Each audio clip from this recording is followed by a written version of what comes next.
सत साहेब साधु भाई सभी को राम राम। क्या आप जानते हैं कि आप जीवन में कितनी बार जन्म लेते हैं और कितनी बार मरते हैं? आपके कितने जन्म होते हैं और कितने आपकी मृत्यु है? इस भेद को आज बंदी छोड़ गरीबदास महाराज समझाएंगे। इसलिए बात को बड़ी गंभीरता से समझना। जो कल का हमारा भाग बचा हुआ था, सूक्ष्म मार्ग का अंग, उस सूक्ष्म मार्ग के अंग को समझिए और उसके बाद सूक्ष्म जन्म को समझिए कि आपके कितने सूक्ष्म जन्म होते हैं, जन्म कैसे होते हैं, मृत्यु कैसे होती है, हर चीज।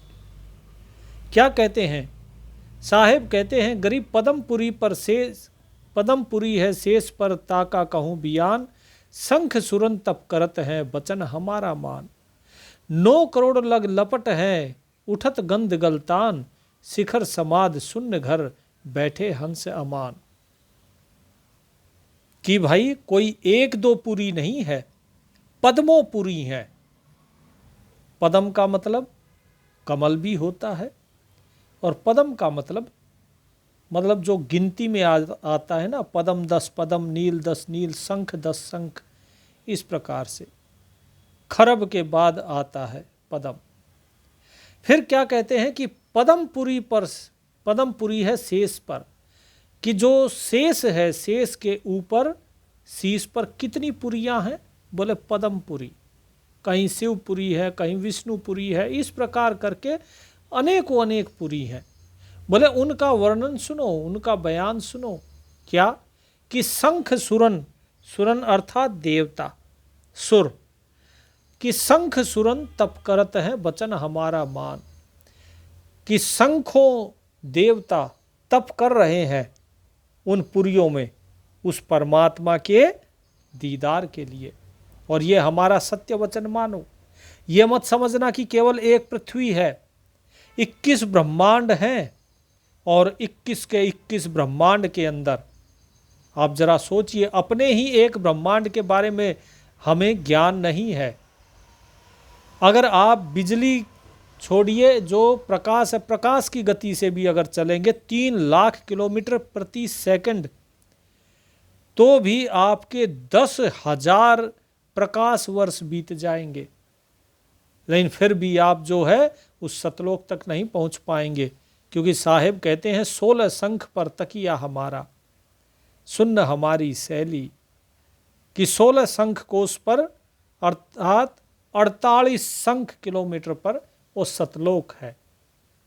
तो 48 शंख किलोमीटर प्रकाश की गति से भी चलेंगे तब भी नहीं पहुंचा जा सकता वहां, अर्थात 10,000 यानी आपके 100 जन्म निकल जाएंगे अगर 100 वर्ष के जन्म होंगे तो। बोले वहां केवल सतगुरु पहुंचा सकते हैं, और असंख्य देवता तप कर रहे हैं उन पद्मों पुरियों में बैठकर, फिर भी जो है पहुंच नहीं पा रहे हैं। 9 करोड़ लग लपट है उठत गंध गलतान। कि 9 करोड़ तक तो, जो 9 करोड़ पुरियां हैं वहां तक तो शेष की जो फुंकार है उसकी ही लपट पहुंच जाती है। साहेब कहते हैं शिखर समाधि शून्य घर बैठे हंस हमार। कि जिसकी समाधि कहाँ लगी है? शिखर। शिखर कहाँ है? आपके सहस्रार पे, यानी सहस्रार को शिखर कहा गया है, यानी कि सबसे ऊपर चोटी पर। कि जहां पर समाधि सहस्रार पर जिस जीव की लगी है, वही सतगुरु की कृपा से उस सतलोक पहुंचेगा, और उसी सतलोक में क्या कहा? बैठे हंस अमान, और वहीं पर ये हंस सभी विश्राम कर रहे हैं। पदमपुरी पर परख ले अंगासुर है लोक। फिर क्या कहा? कि पद्मपुरी के ऊपर अब परखोगे तो क्या है? बोले अंगासुर लोक है एक, ठीक है। शंख सूर घूमत सदा नाम अमल पद पोक।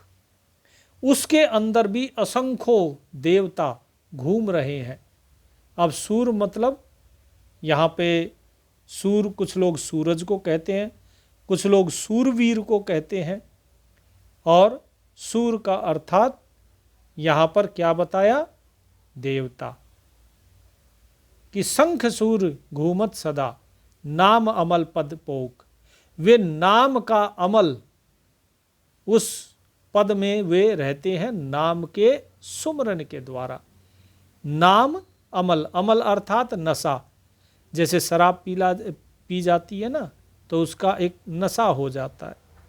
ठीक इसी प्रकार वे सभी के सभी जो देव हैं, वे सभी उस नाम के रस को पीकर मतवाले हुए घूम रहे हैं और उसी नाम के द्वारा उनका क्या होता है, पोष यानी पोषण होता है। फिर क्या कहते हैं कि अंगासुर जो बताया लोग, इस पर क्या बताए, गरीब अंगासुर पर बसत है अलख अलीलम श्याम, शंख कुंज धुन आरती तिस्तय आगे ध्यान। कि भाई ये तो आप कहाँ तक पहुँचे, अंगासुर तक पहुँचे हो। 21 ब्रह्मांड का मालिक कौन है, काल है कि नहीं। तो क्या बताया कि उस पर कौन बसता है अंगासुर पर, कि अलख जिसका दीदार नहीं होता, अलीलम अर्थात नीले रंग का, श्याम वर्ण का। किसके बारे में बात हो रही है, चाहे इसे कृष्ण समझ लीजिए चाहे काल समझ लीजिए। तो साहेब कहते हैं वो जो काल है, उस काल का निवास वहां पर है अंगासुर में। तो काल कहाँ रहता है, पदमपुरी के ऊपर अंगासुर लोक है, उस अंगासुर लोक पर वहां तक काल है। फिर क्या कहते हैं, शंख कुंज धुन आरती तिस्तय आ गए धाम, वहां पर असंख्य आरतियां हो रही हैं, धुन हो रही हैं, जैसे घंटे नाद ये सब बजाए जाते हैं। बोले ये सब कुछ काल के दायरे में है, लेकिन संतों का जो देश है वो उससे आगे है। तो इसका मतलब अब देखिए, अभी तक आपको पीछे की लाइनें समझ में नहीं आई होंगी, अब समझ में आ जाएंगी कि शेष के ऊपर पदमपुरियां हैं, उन पदमपुरियों में असंख्य देवता तप करते हैं, असंख्य जो है समाधि लगाए बैठे हुए हैं, असंख्य जो सूर्य हैं, वो असंख्य जो देवता हैं वे सदा नाम का रस पीकर घूमते रहते हैं। लेकिन ये नाम का रस कौन सा है, ये नाम का रस वो है जो यहाँ पर काल के अवतारों ने दिया है, संतों ने नहीं। और यदि सतगुरु ने भी दिया है तो भी जब तक वे मनुष्य शरीर में नहीं आते तब तक उनकी मुक्ति संभव नहीं है। तो यहाँ पर यही चीज बताई गई है कि इस पदमपुरी के ऊपर, कि पदमपुरी पर परख ले अंगासुर है लोक, और उस अंगासुर लोक पर कौन बसता है, अलख अलीलम श्याम। ठीक है। और लेकिन जो सतलोक है तिस्तय आगे धाम, वो सतलोक इस अंगासुर से आगे है। काल बसता है अंगासुर तक, जो लोक है उसके आगे, धाम कौन सा, उसका परमात्मा का, सतलोक अमरलोक कुछ भी कह लीजिए। फिर क्या कहा, 4 वर्ण के 4 पुर नग बेदी लख ले है। ध्यान से समझना, 4 वर्ण के 4 पुर नग बेदी लख ले है, सूक्ष्म मार्ग तुझ कया शब्द संदेश आते है। कि भाई देखो, तुम्हें ये सूक्ष्म मार्ग बता दिया है कि अब जब काल से तुम आगे निकलने की कोशिश करोगे उस धाम की तरफ, सतलोक की तरफ, तो क्या कहा, 4 वर्ण, 4 प्रकार के वर्ण के 4 पुर हैं। ठीक है जी, 4 पुर। ये 4 पुर कौन कौन से, अर्थात द्वीप हैं। जब आप पढ़ेंगे अनुराग सागर तो उसके अंदर बताया गया है कि सहज, अचिंत, ये सब जो है ना द्वीप आते हैं, कि 4 वर्ण के 4 पुर हैं। और उसके आगे बोले नग बेदी लख ले है, बेदी यानी कि यज्ञ। ठीक है। उसके आगे क्या कहा कि यहाँ तक ये जो 4 पुर हो गए, इस सहज अचिंत के जो द्वीप हो गए, इससे आगे जब चलोगे तो सतलोक आ जाता है फिर। ठीक है जी, सतलोक वहाँ से शुरू होता है, क्योंकि वहाँ तक सोहम की हद होती है, और सोहम की हद जैसे ही समाप्त तो सतलोक की हद आ जाती है। लेकिन यहाँ से सतलोक की हद तक जाने के लिए केवल और केवल सतगुरु ही सहायक है और कोई नहीं। और उस सतलोक के लिए सहायता कैसे करते हैं सतगुरु, कि सूक्ष्म मार्ग तुझ कया शब्द संदेशा दे है, कि शब्द का संदेशा तुझे दिया जाता है और वह सूक्ष्म मार्ग का भेद बताया जाता है उसके माध्यम से। अब क्या कहते हैं साहिब कि भाई ये जितना तेरे को समझाया गया है इसको एक पल के लिए अब भूल जाओ। क्यों भूल जाओ? कि ये योग के माध्यम से जब जीव पहुंचता है तब का रास्ता है। बोले फिर हमारा क्या रास्ता है? तो साहिब कहते हैं कि एक भक्त का रास्ता इतना ही है कि वो सूक्ष्म मार्ग को समझे, शब्द संदेशा दे है, और जो शब्द तुम्हें बताया है उस संदेश को समझो। और क्या कहा? ग्रीव जा पर परमानंद है अजब दीवाना देश, कि अब इससे आगे जो शब्द का संदेशा लेकर जब तुम आगे चलते हो, यानी कि उस सार शब्द के साथ एक होकर आगे चलते हो, तो उसके ऊपर कौन है? परमानंद है। वो आनंद जो सबसे परम है, जिससे ऊपर कोई है ही नहीं आनंद। अजब दीवाना देश, और वो देश अजब दीवानों का है, मस्तानों का है, जो प्रेम में मस्त हो रखे हैं, उस परमात्मा के प्रेम में दीवाने हैं। उर अनाद संगीत सब चरण कमल में शेष, और वहाँ पर क्या है? हृदय में केवल और केवल अनादि यानी कि अनहद संगीत यानी कि नाद, और हृदय में अनहद नाद मतलब वो संगीत बज रहा है। चरण कमल में शेष, और सब कुछ अपना शेष, शेष क्या है? शेष मतलब जो भी बचा खुचा है, सब कुछ अपना परमात्मा के चरण कमलों में समर्पित कर देता है हंस। फिर क्या कहा? गरीब परमानंद पार ब्रह्म है। ठीक है जी, कि ये जो आनंद है ना, संसार में एक होता है आनंद, आत्मा का आनंद होता है और परमात्मा का परमानंद होता है। तो ये जो परमानंद प्राप्त होता है यही वास्तव में पार ब्रह्म है। आप अगर ये सोचो कि पार ब्रह्म, अब बहुत से लोग जैसे कहते हैं, बोले जी उसका आकार क्या है, तो यहां साहिब बता रहे हैं कि जो परमानंद है वो परमानंद पार ब्रह्म है। ठीक है जी, परमानंद पार ब्रह्म है, पूर्ण पुरुष दयाल, और वही पूर्ण पुरुष है, वही है वो दयाल। एक काल है और एक दयाल है। तो दयाल कौन है? ये परमानंद ही है, और यही पार ब्रह्म है। अर्थात वहां पहुंचने के बाद केवल और केवल आनंद है, ऐसा आनंद जो कभी समाप्त होता ही नहीं, वो निरंतर बढ़ता ही रहता है। तो इसीलिए यहां पर साहिब ने बता दिया सारा भेद। सतगुरु साहिब परस ले, कि जो सतगुरु है उसे ही साहिब समझ लो और परस ले। परसना यानी कि किसी के साथ लग जाना, किसी के साथ एक हो जाना, उसमें रम जाना, यानी उस सतगुरु साहिब के साथ एक हो जाओ, रम जाओ, जम किंकर के साल। और अगर नहीं अगर एक हुए तो जम किंकर यानी कि जो काल के दूत हैं उनके साल, साल अर्थात उनके द्वारा कष्ट भोगोगे। ठीक है, साल अर्थात किसी चीज को कष्ट देना, पीड़ा देना। फिर क्या कहा? सतगुरु को कुर्बान जा शब्द संदेशा दीन, परमानंद पारिंग पद दास गरीब ल्योलीन, कि सतगुरु पर हम कुर्बान जाते हैं जिन्होंने शब्द का संदेशा हमें दिया, और उस परमानंद जो पारिंग पद, पारिंग मतलब जो पार हो जाने वाला पद, जो इस भवसागर से परे का पद है, अर्थात वो परमानंद को पद ही कहा जाता है। अब पद की व्याख्या कैसे की जाए? पद का चाहे लोक समझ लीजिए इसे, कि वो परमात्मा का लोक या परमात्मा का स्थान या परमात्मा की उपाधि, ठीक है जी, उसे कहा जाता है पद।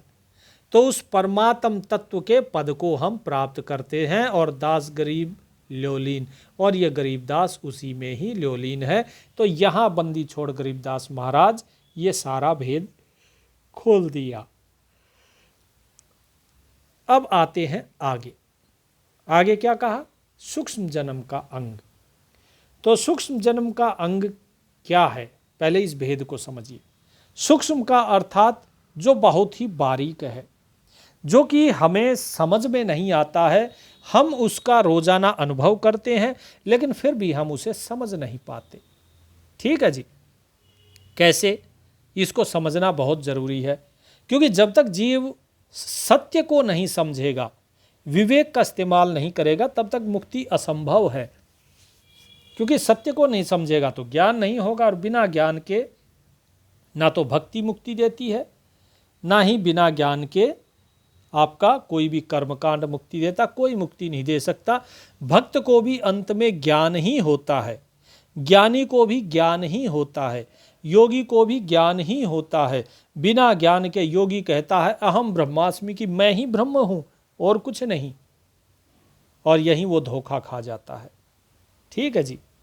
और जब भक्त जो है, भक्त बिना ज्ञान के कहता है, बोले परमात्मा सब में तू है, सब में।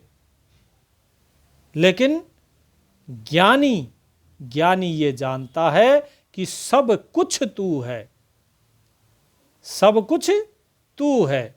और सहज मार्ग जो है परमात्मा का, जो कबीर साहिब बताते हैं कि सुमरन मार्ग सहज का, सतगुरु दिया बताए, श्वास श्वास जो सुमरता, एक दिन मिलसी आए। कबीर साहिब सहज मार्ग बताते हैं, जिसमें ज्ञान भी है और जिसमें भक्ति भी है। अब जब तक वो ज्ञान नहीं होता तो भक्ति अधूरी रहती है। भक्ति से मिलना, भक्ति से किसको मिले? भक्ति से मिले प्रहलाद को, भक्ति से मिले ध्रुव को, भक्ति से मिले किसको? सबरी माता को। मीराबाई भी भक्ति ही कर रही थी, लेकिन मीराबाई को ज्ञान दे दिया रविदास जी ने। संत रविदास जी ने जब ज्ञान दिया उन्हें, तब उनका मार्ग सहज का मार्ग हो गया, तो वो मुक्त हो गई। नहीं तो उनको भी श्री कृष्ण सिर्फ मिलते। तो जो लोग भक्ति करते हैं उन्हें मिलते हैं, लेकिन उनको किस रूप में मिलते हैं? आकार में।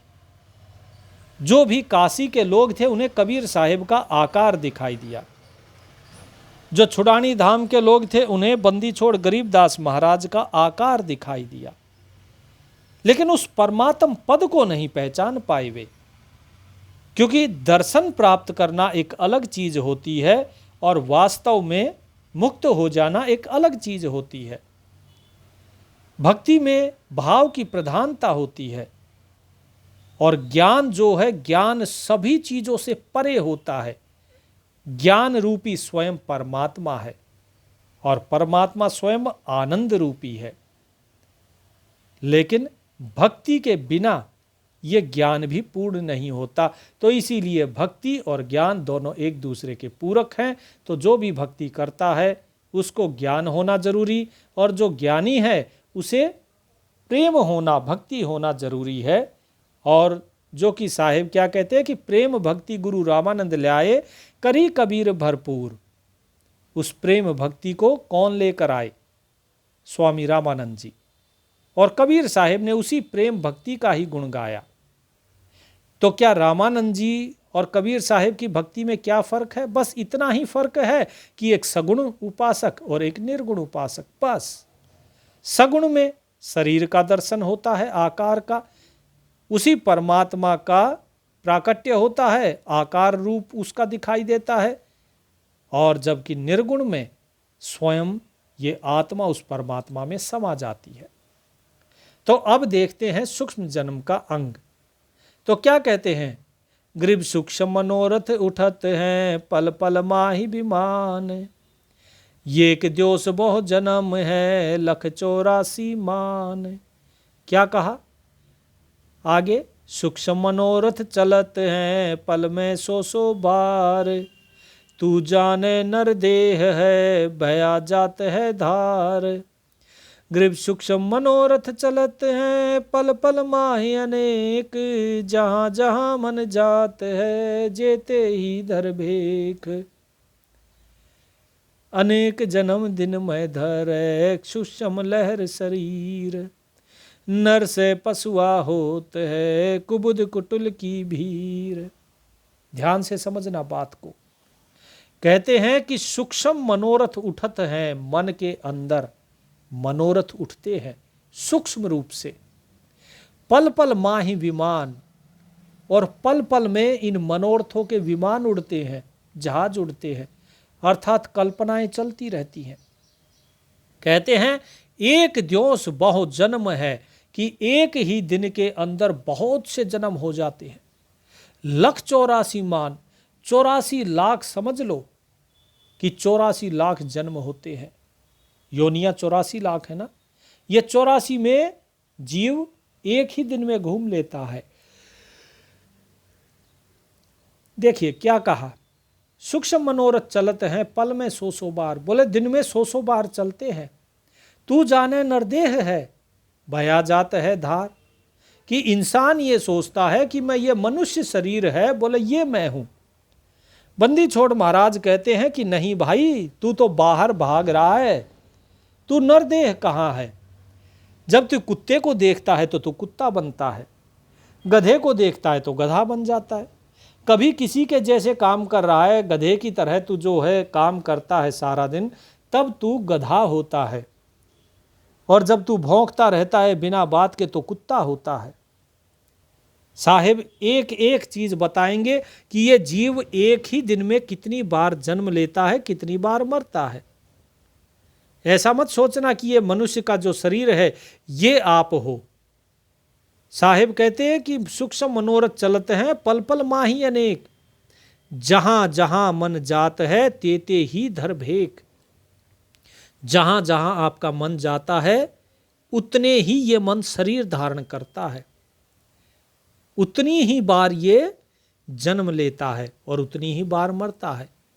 अनेक जन्म दिन में धरे सूक्ष्म लहर शरीर, जैसे पानी के अंदर तरंगे उठती हैं ना, इसी तरह एक ही दिन में अनेकों जन्म धर लेता है। ये सब कुछ मन करता है।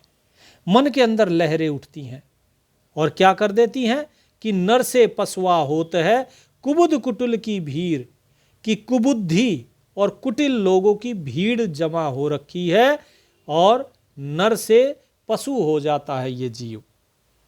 ठीक है जी। अर्थात जो मन है हमारा, ये मन मनुष्य का नहीं रहता।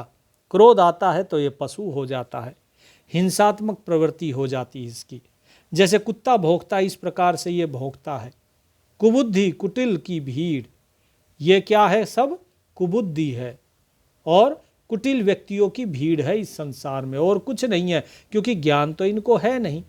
ये सिर्फ कल्पनाएं करते हैं, कल्पना उठी और कल्पना मिट गई।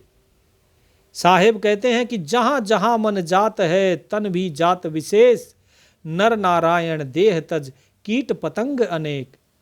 ये मन जहां जहां आपका जाता है, अर्थात जिस जिस की इस मन ने कल्पना करी है, ये तन भी वहीं वहीं जाएगा। अर्थात आपने तैयारी कर ली कि इतने ही तन आपको धारण करने पड़ेंगे। इस नर शरीर को छोड़ने के बाद आपको दूसरे धारण करने हैं। क्या कि नर नारायण देह तज कीट पतंग अनेक। इस नर नारायण देह को त्यागने के बाद कीड़े मकोड़े पतंगे इस प्रकार का जो जूनी है ये जीव को धारण करनी पड़ती है। क्यों धारण करनी पड़ती है? क्योंकि जो मनुष्य है, मनुष्य इसी की चक्कर में भाग रहा है। फिर क्या कहते हैं साहेब कि सूक्ष्म लहर अनंत है मन माया के चोज, जीव जन्म जाने नहीं हंसा बूझे खोज। कि भाई देखो बड़े अचंभे की बात है, अनेकों अनेक अनंत सूक्ष्म लहर उठती हैं इस शरीर के अंदर। ये सब क्या है? मन और माया के चौंचले हैं। ये सब मन और माया का खेल है। लेकिन जीव जो है, जीव इसे नहीं जानता। जीव जन्म जाने नहीं हंसा बूझे खोज। जीव इन जन्मों को नहीं जानता है। क्यों नहीं जानता है? क्यों माया ने इसके आगे पर्दा डाल दिया। विवेक का इस्तेमाल नहीं करता है जीव। विवेक को तो खैर जीव ने जो है ना वो सुला दिया कहीं कि भाई हमें तेरी जरूरत नहीं है, हम क्या करेंगे मुक्ति का, हम तो बस कल्पनाओं में ही आनंद ले रहे हैं, बस इसी में रहने दो। तो साहिब यही चीज बता रहे हैं कि जीव जन्म जाने नहीं हंसा बूझे खोज। और जो हंस है उसका, जो हंस किसको कहा गया? आत्मा। कि उस आत्मा का खोज जो है वो प्राप्त नहीं होता इसको। ये उसे ढूंढता रहता है कि आत्मा कहाँ है, आत्मा कहाँ है। ये खुद को जानता ही नहीं किसी ने कह दिया बोले भाई आत्मा तुम्हारे अंदर है, फिर ये हो गया कि अब अंदर कैसे जाए। फिर किसी ने बता दिया बोले भाई सुमिरन के द्वारा जाना है, श्वास श्वास से जाना है, तो फिर उस सुमिरन का ये नहीं पता है कि भाई इसका अर्थ क्या है, भाव क्या है, क्या सिर्फ शब्द चलना है, शब्द तो जीव में चल रहा है, अंदर कैसे जाएं। तो ये सारा एक भेद है। साहेब इस भेद को खोल रहे हैं। क्या कहते हैं? ग्रीव सूक्ष्म लहर सुरग को उठत असंक अपार, यो मन बहुत काग है, हिर फिर तन की लार। कि देखो जो लहरें उठती हैं वो लहरें कहाँ उठती है, नीचे की तरफ कि ऊपर की तरफ? ऊपर की तरफ। तो साहेब कहते हैं सूक्ष्म लहर सुरग को, कि ये स्वर्ग की तरफ उठती है, यानी कि ऊपर की तरफ चलने के लिए। उठत असंख्य अपार, असंख्य उठती हैं। लेकिन जो हमारा मन है ना, ये कौवा है।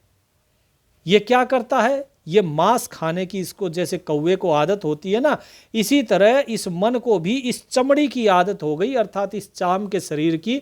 तो ये ऊपर की तो तरफ चलने ही नहीं देता जीव को। ये क्या करता है? हिर फिर तन की लार, ये फिर से इस शरीर की ही आसक्ति में पड़ा रहता है और फिर से ये इस शरीर की ही आसक्ति में फंस जाता है। तो इस भेद को समझो कि जीवन में आपके कितने जन्म हो चुके हैं और किस प्रकार से जन्म होते हैं। आगे साहेब अब इसको एक एक करके बताएंगे। क्या कहते हैं साहेब? ग्रीव सूक्ष्म लहर पताल को करता गवन अदीठ, मन सौदागर बनज को देखत है बहुपीठ। ग्रीव दसो दिशा को उड़त है चंचल मनवा चोर, जैतु शिष्य सुजान है तो सूक्ष्म मन को मोर। देखो जी क्या कहा कि सूक्ष्म लहर पाताल को, कि कभी ये लहरें पाताल की तरफ भी उड़ती हैं। ठीक है, कि हमारे नीचे क्या है, स्वर्ग स्वर्ग नहीं, हमें पाताल में भी जानना है कि भाई क्या है। करता गवन अदीठ, दिखाई नहीं देता लेकिन गवन करता है। कौन करता है भाई? कौन जाता है पाताल की तरफ? मन जाता है। मन सौदागर बनजकू देखत है बहुपीठ। और ये मन जो है ना, ये सौदा करने के लिए, व्यापार करने के लिए बहुत से स्थान देखता है, बहुत सी पीठ अर्थात बहुत से स्थान देखता है। स्वर्ग में भी देखता है, नरक में भी देखता है, पाताल में, कि भाई कौन सी जगह मेरे लिए ठीक है, कहाँ की चीज़ मेरे लाभदायक है। हालांकि इसे लाभ का और नुकसान का नहीं पता होता, ये तो केवल शरीर की आसक्ति और आनंद, अपना आनंद चाहता है। जीव का जो होता रहे मन नहीं सोचता उसके बारे में। साहेब कहते देखो दसों दिशाओं में ये मन उड़ता फिर रहा है, चंचल मनवा चोर। ये मन जो है ये चोर है, ये बड़ा ही चंचल है और ये दसों दिशाओं में उड़ रहा है। और कहते हैं यदि तुम सच्चे शिष्य हो, सुजान शिष्य हो, तो सूक्ष्म मन को मोर। तो तुम्हारा जो सूक्ष्म मन है, जो इधर उधर भाग रहा है, उड़ रहा है, इसे रोको, मोरो। मोर अर्थात मोड़ना। ये बाहर की तरफ जा रहा है, इसे मोड़ो, अपना अंदर की तरफ मोड़ो। फिर क्या कहते हैं? ग्रीव राख अरस के गुमज में त्रिवेणी के तीर, अरद उरद साला बनी गंग मालव नीर। ग्रीव भ्रकुटी में लपटाई दे सैस कमल से बांध, जैतु शिष्य सुजान है तो निस्वा सर सर सांध। क्या कहा?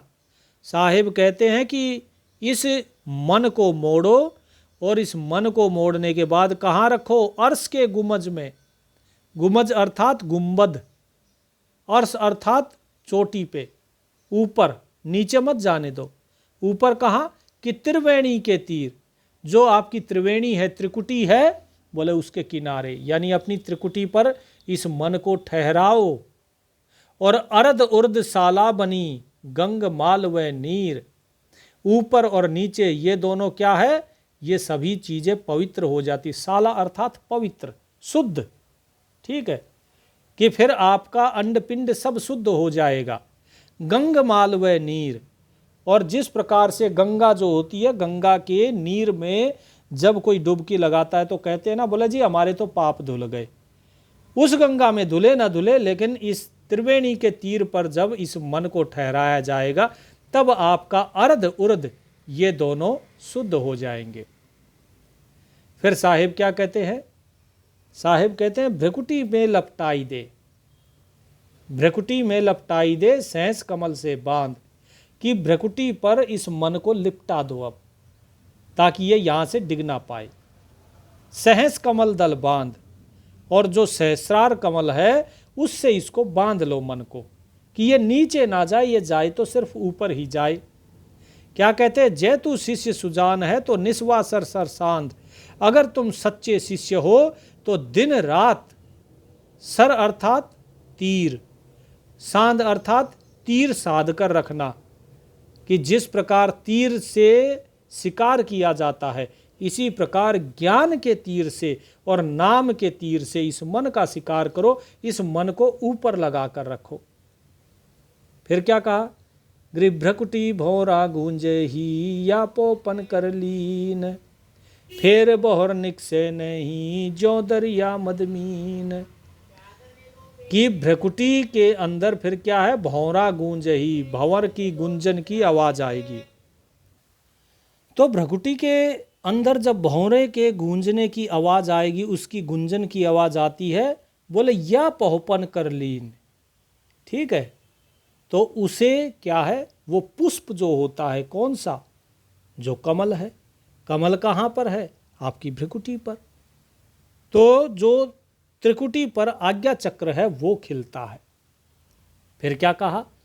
फेर बहुर निकसे नहीं, जो दरिया मदमीन, कि जिस प्रकार दरिया के अंदर मछली एक बार कूद जाती है वो बाहर नहीं आती, वो उस दरिया में ही रहती है, इसी प्रकार एक बार इस भौरे की जो गुंजन है वो सुनाई दे जाती है, और वहाँ से जब ये मन आगे चलता है तो फिर ये वापस नीचे नहीं आना चाहता, फिर ये ऊपर चलता है। नहीं तो क्या है? साहेब बताते हैं, गृभयोमन उड़गन उड़त है, लाखों समुद्रों पार, आवत जात दिखे नहीं, बहुर वार का वार। गृभयोमन उड़गन जात है, कोट समुद्रों तीर, या का फेर न पावही, बहु जो धारण धीर। गृभयोमन उड़गन जात है, शंख समुद्र उलंग, बहु पारख ज्ञानी पचे, जानत नहीं उपंग। क्या कहते हैं? कि यदि ये इस दरिया में अर्थात त्रिकुटी के ऊपर अगर ये मन नहीं चला आपका, तो क्या होगा? ये मन फिर उड़ता ही रहेगा नीचे। ये मन जो है लाखों समुद्रों पार, इधर उधर पता नहीं कहाँ कहाँ उड़ेगा, और ये आता जाता दिखता भी नहीं, और बहुर वार का वार, और ये पार नहीं होगा, ये इसी वार यानी कि इसी तरफ ही रह जाएगा, संसार में ही रह जाएगा। यो मन उड़गन जात है, कोट समुद्रो तीर, या का फेर न पावही, बहुर जो धारण धीर। इस मन का फेर नहीं मिलता है। कितने ही लोग पच गए, कितने ही योद्धा पच गए, लेकिन इस मन का फेर नहीं मिलता। यह मन ऐसा पापी है, ये दौड़ता रहता है, रुकता नहीं है। साहिब कहते हैं कि एक एक पल में तुम कितने जन्म लेते हो, तुम्हारी अंदर कितनी कल्पनाएं जन्म लेती हैं। वो सभी कल्पनाएं कौन है? आप ही तो हो, आपके अलावा तो कोई कल्पना नहीं है। आप ही वो कल्पना हो, आप ही विचार हो, अनेकों विचार पैदा होते, वो सब कुछ आप हो। आप कभी गधे का रूप धारण करते हो, कभी आप कुत्ते की तरह भौंकते हो, कहीं वफादारी दिखा रहे हो तो क्या कहते हैं? बोले कुत्ते जैसी वफादारी है भाई। काम बोले जी गधे की तरह करता है, सो गया बोले जी घोड़े बेच के सो रहा है कि नहीं? तो इस प्रकार से क्यों दी जाती हैं ये उपाधियां? बोले उल्लू की तरह जाग रहा है। आपने ये जो मन है ना, इस मन के साथ माया जुड़ी रहती है। उस माया का उनके सारी चीज़ें बताएंगे आपको। जैसे शीतला माता है, उनकी कौन है सवारी? शीतला माता की गधा, लक्ष्मी की उल्लू, ठीक है जी, गणेश जी की चूहा, सरस्वती जी का मोर, इस प्रकार शिव जी का बैल, विष्णु जी का गरुड़। ये सारी चीज़ें क्या बताई गई हैं। ये सारी चीजें भेद हैं। लोगों ने तो खाली मूर्ति बना दी, लेकिन उसके पीछे का भाव कभी समझा ही नहीं। एक दिन इस सारी चीजों का भाव भी आपको बताएंगे। इसके बाद साहेब क्या कहते हैं? साहेब कहते हैं कि भाई ये मन जो है ना, उड़गन जात है, ये मन उड़ जाता है। शंख समुद्र उलंग, चाहे असंख्यों लाखों करोड़ों नहीं, शंख समुद्र भी हो, उनके भी ये पार चला जाता है। लेकिन कोई भी पार की ज्ञानी बोले पच जाते हैं। जानत नहीं उपंग, लेकिन इसका उपाय नहीं जान पाते कि किस प्रकार से इसे पकड़ा जाए। क्या कहा कि मन मोले की जात है, कोई न जाने भेव, बड़े लोझा जूझार है, सब देवन पति देव। कि भाई ये मन जो है ना, ये कौन है? आपने कभी सोचा क्यों ये किसी के वश में नहीं आता? क्योंकि मन मोले की जात है। मोला अर्थात परमात्मा। ये मन भूला हुआ है बस, कि ये मन जो है ये उसी परमात्मा की जाति का है, इसका भेद ये नहीं जानता है। बड़े बड़े योद्धा जो हैं, जुझारू जो योद्धा हैं, वो पच जाते हैं इसके आगे। ये सभी देवों का भी देव है। मन ही मोला हो रहा अनगिन लोक उपाय, सप्तपुरी के देव सब बहुविधि नाचन चाहे। कि ये मन जो है ये पल भर में मोला हो जाता है। आपके मन में विचार आता होगा कि भाई मैं जो है नामदान ले लिया, मेरे अंदर ऐसी शक्ति आ गई, मैं ये कर दूं, मैं वो कर दूं, इस प्रकार के विचार आते हैं। मैं ये देवता बन गया, वो देवता, चलो सूखा पड़ रहा है मैं बारिश करवा दूं। इस प्रकार के मतलब जीवों के अंदर विचार आते हैं, वे भ्रम में डूबे रहते हैं। तो साहेब यही बता रहे हैं कि यह मन जो है इतने स्वरूप धारण करता है, कहीं ये देवता बनता है और कहीं ये खुद मोला हो जाता है। सूक्ष्म लहर शरीर में उठे अनंत अपार, किच से आवत जात है, कहाँ पुनि कहाँ तार। कि भाई ये मन की जो लहरें हैं इतनी अनंत हैं, ये कहाँ से उठती हैं, कहाँ समाती हैं, इनका कहाँ तार जुड़ा हुआ है, कहाँ इनकी शुरुआत है, कुछ पता ही नहीं लगता। ये सभी जो लहरें हैं, ये सभी लहरें हमारा ही जन्म है, और जो हमारे संकल्प हैं, संकल्प का पैदा होना हमारा जन्म है, और संकल्प का मिट जाना मृत्यु है। क्योंकि इस संकल्प से ही तो आपके जन्म है। साहेब असल भेद तो यही समझा रहे हैं कि भाई आपके संकल्प विकल्प के कारण ही आप नाना प्रकार के जन्म धारण करते हो। तो इससे आगे साहेब ने कहा कि मन ही मोला हो रहा अनगिन लोक उपाय, सप्तपुरी के देव सब बहुविधि नाचन चाहे। कि जितने भी सातों पुरियां जो हैं, ये सभी के जो देवता हैं ना, वो भी अनेकों अनेक प्रकार से नाचना चाहते हैं कि भाई हम यहाँ चले जाएं, हम वहाँ चले जाएं। वो भी भागते फिर रहे हैं, एक जगह कोई नहीं टिकता है, क्योंकि मन उनको नचा रहा है, मन की कल्पनाएं नचा रही हैं, इसलिए वो नाच रहे हैं। हम जिस जिस चीज की कल्पना करते हैं, आपने कभी सोचा है कि कबीर साहिब कहते हैं कि आप एक दिन में करोड़ों पाप करते हो। कभी सोचा आपने कि करोड़ों पाप एक दिन में कैसे कर दिए? वे ऐसे कर दिए कि आपने अपने मन में कल्पना करी, और जब कल्पना करी तो जन्म हुआ, और जब कल्पना समाप्त हो गई तो मृत्यु हुई। उस कल्पना के अंदर आपने जितना भी कर्म किया, वो सारा कर्म आपके कर्म फल में जुड़ गया। आपने मन में किसी के प्रति बुरा सोचा, कुछ भी आपने सोचा, वो सब कुछ कर्म में हो गया, तो आपके नाम पर सारे पाप लिखे गए। पाप कौन सा है? जो परमात्मा से दूर करता है वो पाप है, और जो परमात्मा की तरफ लेकर जाए उसे पुण्य कहा जाता है। तो इसीलिए जीव जब भी संकल्प विकल्प करता है, कल्पना करता है, तो वो सभी कुछ पाप में गिना जाता है, क्योंकि आपके संकल्प विकल्प आपको परमात्मा से दूर कर रहे हैं। इसीलिए जीव को इस भेद को समझना चाहिए कि हम जितना कम कल्पनाएं करेंगे उतना बेहतर है। नामदान क्यों कहा जाता है कि मन से सुमरन करो, जुबान से क्यों नहीं? क्योंकि मन ही कल्पना कर रहा है। अगर मन से नाम सुमरन करोगे तो ये कल्पना करना बंद कर देगा, और कल्पना करना बंद कर दिया तो कल्पना के द्वारा आपको होने वाले सुख दुख और होने वाले पाप से आप बच जाओगे और आपके मन को आदत हो जाएगी परमात्मा का नाम सुमरन करने की। इसीलिए नाम जो है वो मन के द्वारा सुमरन किया जाता है। और जो मुक्ति है, मुक्ति के लिए क्या किया जाता है? मन से आगे सुरत, फिर सुरत के द्वारा आगे सुमरन होता है नाम का, वो लेकर चलती है आगे मुक्ति की तरफ। और जैसे ही निरत उसके अंदर शामिल हो जाती है तो निरत के शामिल होते ही आप मुक्ति के अधिकारी हो जाते हो। जब तक आपको सुरत और निरत उसमें नहीं मिलती तब तक बात नहीं बनती है। उम्मीद करता हूं बात आपको समझ में आई होगी कि किस प्रकार से अनगिनत जो हैं आपके जन्म होते हैं एक ही दिन में। अब इसके आगे का भाग हम कल जानेंगे। 17वां जो हमारा साखी है, दोहा है, वो पूरा हो गया। इसके आगे 18वें से हम कल करेंगे। 18वां भी हो गया है, 19वें से कल करेंगे। तब तक सेवक को आज्ञा दीजिए। सत साहिब।